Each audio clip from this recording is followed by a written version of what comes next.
வணக்கம்.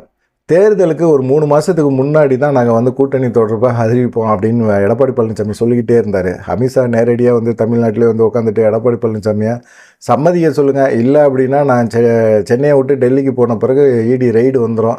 மகன், சம்மந்தி, சொந்தக்காரங்க எல்லாருமே தூக்கி உள்ள வச்சுருவாங்க. அப்புறமா வருத்தப்பட்டு பிரயோஜனம் கிடையாது. ரெடியா செங்கோட்டையன் இருக்காரு, ஓபிஎஸ் இருக்காரு, டிடிவி தினகரன் இருக்காரு. அவங்க கையில தேர்தல் ஆணையத்து மூலமா கட்சியை கொடுத்துருவோம், சின்னத்தையும் கொடுத்துருவோம். அப்புறம் எடப்பாடி பழனிசாமி எவ்வளோ தூரம் வந்து கெஞ்சினாலும் வேலைக்கு ஆகாது அப்படின்னு ஒரு மிரட்டல் தான். எடப்பாடி பழனிசாமி தெரிச்சு ஓடியான்ட்டார். ஓடியாந்து அமித்ஷா காலடியில் விழுந்துட்டார். அவருக்கு இது புதுசு கிடையாது. என்னதான் நாங்கள் பாஜகவோட கூட்டணி இல்லை அப்படின்னு சொன்னாலும் மறைமுகமான ஒரு கூட்டணி, கள்ள கூட்டணி, திமுக விமர்சனம் பண்ணிக்கிட்டே இருப்பாங்கள்ல, அந்த கூட்டணியை தொடர்ந்துக்கிட்டு தான் இருந்தார். எல்லாருமே நினச்சாங்க இவர் உண்மையிலே நாடாளுமன்ற தேர்தலில் அதிமுக பாஜக கூட்டணி இல்லை, விலகிட்டார் அப்படிங்கிற மாதிரி இருக்கும்போது இவங்க மறைமுகமான கூட்டணி தான். சிறுபான்மையின் ஓட்ட பொருளை புரிக்கணும்னு சொல்லிட்டு இவரும் எடப்பாடி பழனிசாமி நாஸ்தியானார். இந்த சைடு பார்த்தீங்கன்னா பாஜகவை நாஸ்தி ஆயிடுச்சு. இவங்கள நம்பி போன கூட்டணி கட்சிகளும் நாஸ்தி ஆகிட்டாங்க. அதனால் இப்போ வந்து உஷாராக இருக்கணும்.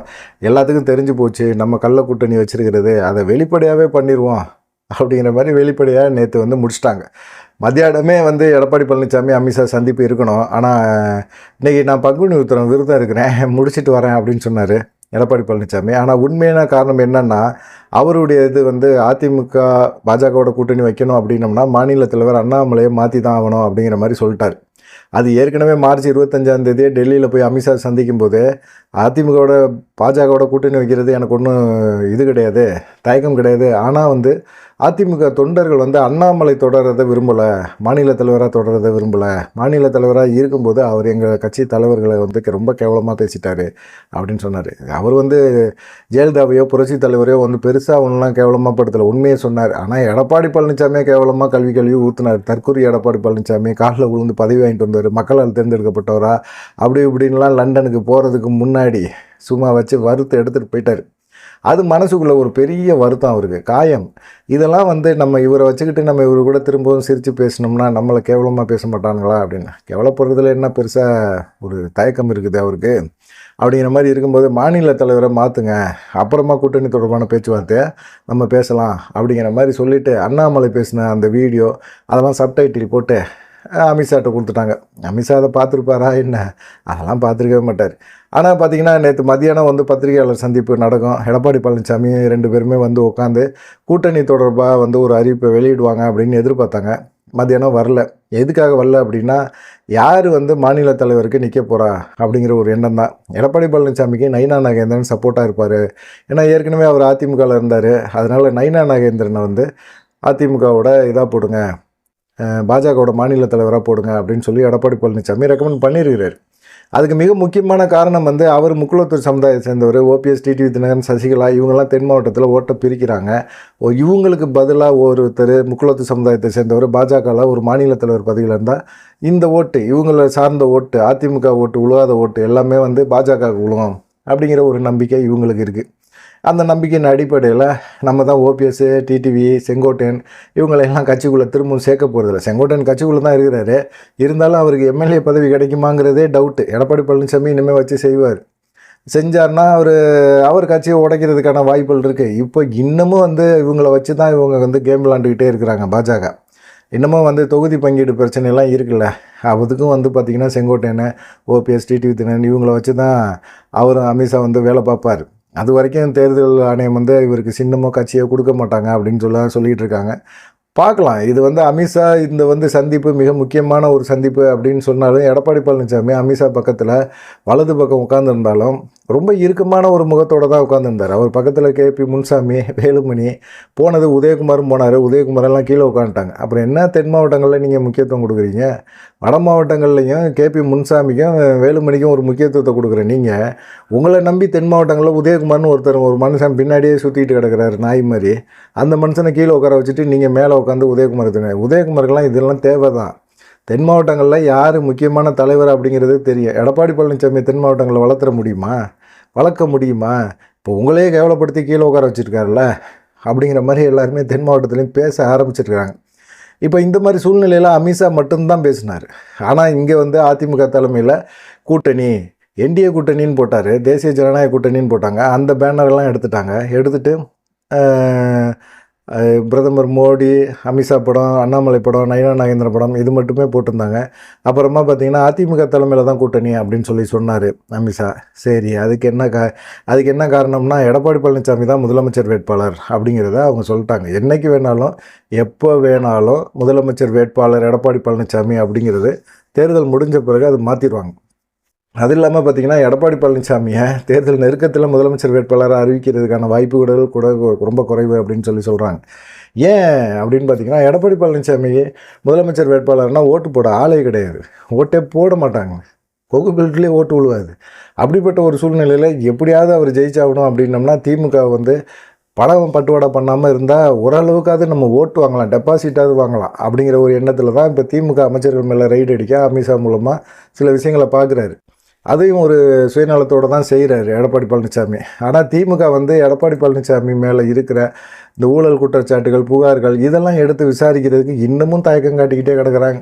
அப்படி ஒரு வேளை விசாரித்தாங்கன்னா அங்கிட்டு பாஜக மேலேருந்து இவங்களுக்கு ரைடு விட்டுருமோ அப்படிங்கிற ஒரு பயம்தான் திமுகவும் வந்து எடப்பாடி பழனிசாமியை கண்டுக்காமல் விட்டுக்கிட்டு இருக்காங்க. இதனால் பார்த்திங்கன்னா அமித்ஷா வந்து நேற்று பேசுனதில் மிக முக்கியமான ஒரு விஷயம் என்னென்னா, ஜெயலலிதா காலகட்டத்திலே வந்து பார்த்திங்கன்னா அதிமுக பாஜக கூட்டணி இருந்திருக்கு. எப்போது 1998.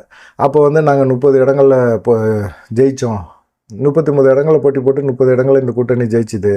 அதே போல் இப்போ வர்ற தேர்தல் 2026 தேர்தலில் வந்து எங்களுக்கு ரொம்ப வலுவான ஒரு நம்பிக்கை இருக்குது, கண்டிப்பாக நாங்கள் வெற்றி பெறுவோம், இந்த கூட்டணி வெற்றி பெறும். திமுக வந்து ரொம்ப அராஜகம் பண்ணுறாங்க, மணல் டாஸ்மார்க் அப்படின்னு சொல்லி ஏகப்பட்ட கொள்ளையடிக்கிறாங்க, சட்டம் ஒழுங்கு கெட்டு போச்சு, அதனால் மக்கள் வந்து ஏதாவது ஒரு மாற்று அரசியல் வராதா அப்படின்னு எதிர்பார்த்துட்டு இருக்காங்க, இந்த கூட்டணி வலுவான கூட்டணி அப்படின்னு சொல்லி அமித்ஷா சொல்கிறார். எடப்பாடி பழனிசாமி அமைதியாக தான் உட்காந்துருந்தார்.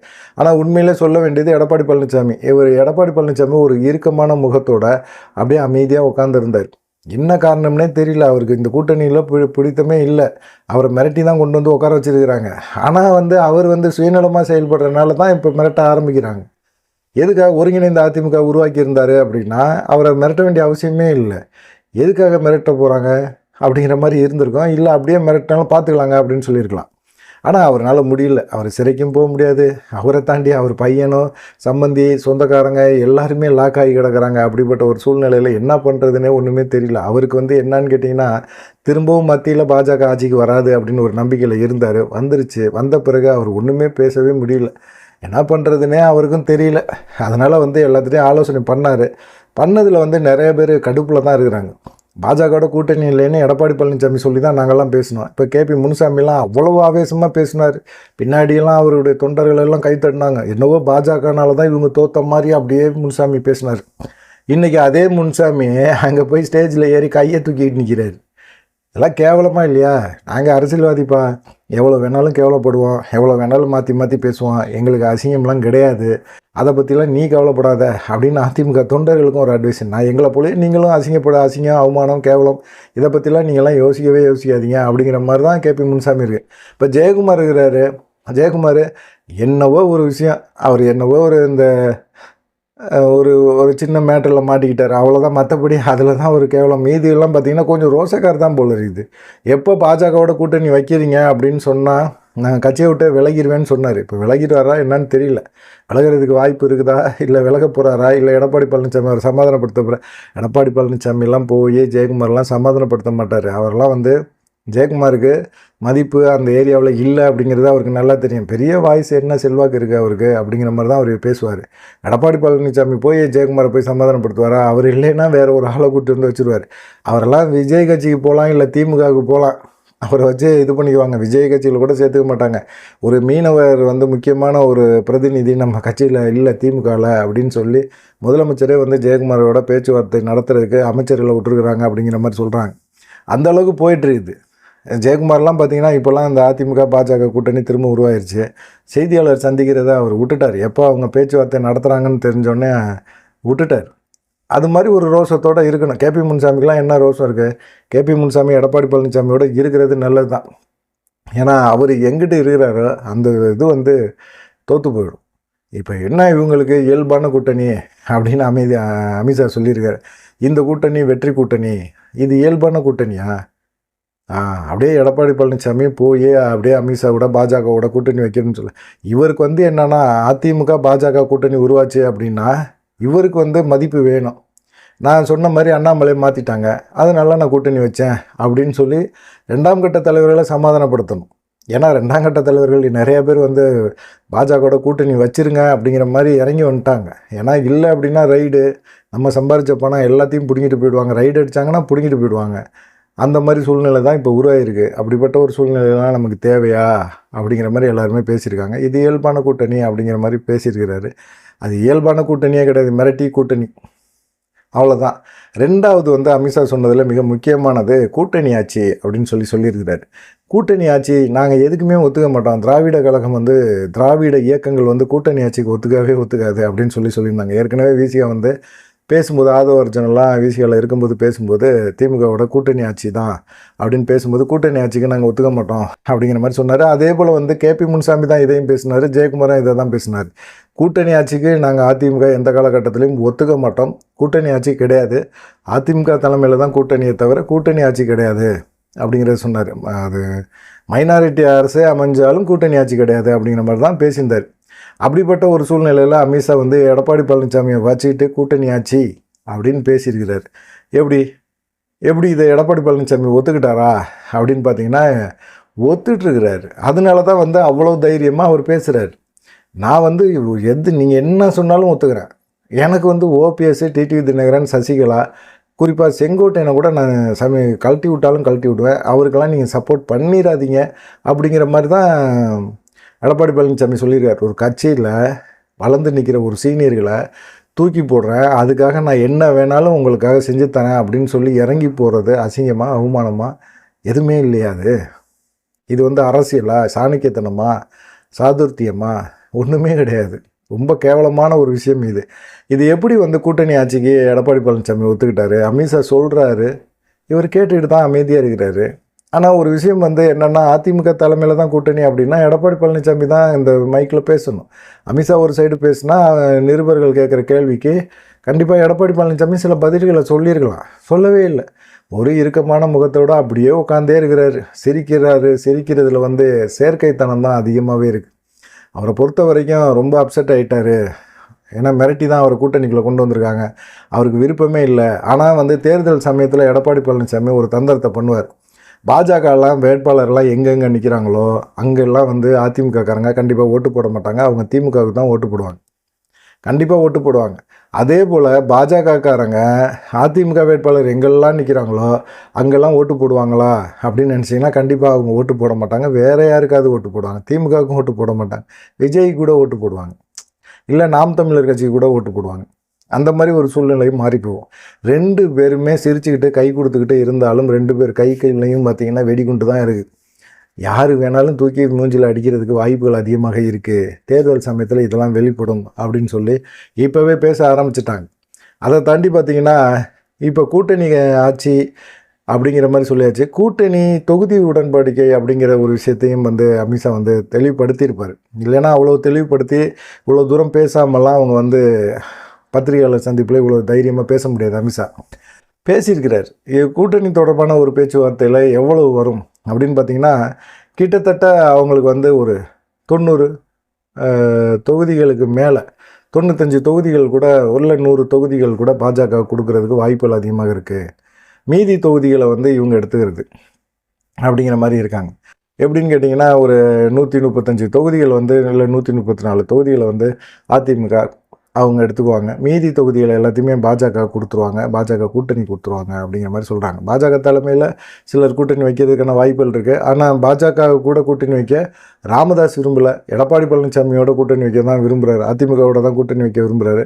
அதிக தொகுதிகளை வாங்க முடியும், சுட்கேஸும் வாங்க முடியும் அப்படிங்கிற மாதிரி அவர் நினைக்கிறாரு. அந்த மாதிரி சூழ்நிலையில் இப்போ வந்து அதையே கூட்டணி கேட்குறாங்க. எதுக்காக கேட்குறாங்க அப்படின்னா, நாடாளுமன்ற தேர்தலில் பாஜக கிட்டத்தட்ட ஒரு 82 தொகுதிகளில் வந்து வெற்றி பெறுவதற்கான வாய்ப்புகள் அதிகமாக இருக்குது. இதில் ஒரு 60 தொகுதிகளாவது பாஜக நிற்கும் அப்படின்னு சொல்கிறாங்க. பாஜக வேட்பாளர் நிற்பாங்க, கடுமையான உழைப்பாங்க, கண்டிப்பாக இவங்க வந்து ஜெயிப்பாங்க, இவங்க வெற்றி பெற்று எதிர்க்கட்சியாக வந்து உட்காந்தா போதும் அப்படிங்கிற ஒரு எண்ணத்தில் தான் இருக்கிறாங்க அப்படிங்கிற மாதிரி சொல்கிறாங்க. அதிமுக ஜெயிக்குது, எடப்பாடி பழனிசாமி முதலமைச்சர் ஆகிறாரு ஆகலை, அதை பற்றிலாம் அவங்க கவலையப்படலை. பாஜக வேட்பாளர்கள் ஜெயிக்கணும், ஜெயிச்சு எதிர்க்கட்சியாக உட்காரணும் அப்படிங்கிற மாதிரி ஒரு எண்ணத்தில் தான் இருக்கிறாங்க. எதிர்க்கட்சி தலைவராக அண்ணாமலை வருவார். ஏன்னா அவர் வந்து கோயம்புத்தூரில் கோவை வடக்கில் வந்து நிற்க போகிறாரு அப்படிங்கிற மாதிரி ஒரு தகவல் இருக்குது. இதெல்லாம் பிளான் போட்டு தான் பேசியிருக்கிறாங்க. எடப்பாடி பழனிசாமி நேற்று நைட்டெல்லாம் தூங்கியிருக்க மாட்டார். ஆனால் இந்த பத்திரிகையாளர் மீட்டிங்லாம் முடிஞ்ச பிறகு அமித்ஷாவை கூப்பிட்டு வச்சு வீட்டில் ஒரு சாப்பாடெல்லாம் போட்டு சந்தோஷமாக இருந்துருக்கிறாங்க. ஏன்னா இதெல்லாம் வந்து ஒரு கூட்டணி முடிவாயிருச்சு அப்படின்னா எடப்பாடி பழனிசாமி என்றைக்கு வேணாலும் மாறிடுவார். ஆனால் இந்த மாதிரி சாப்பாடெல்லாம் போட்டு வழி அனுப்பி வச்சா மாற முடியாது, மாறக்கூடாது அப்படின்னு ஒரு சம்பிரதாயம் இருக்குது.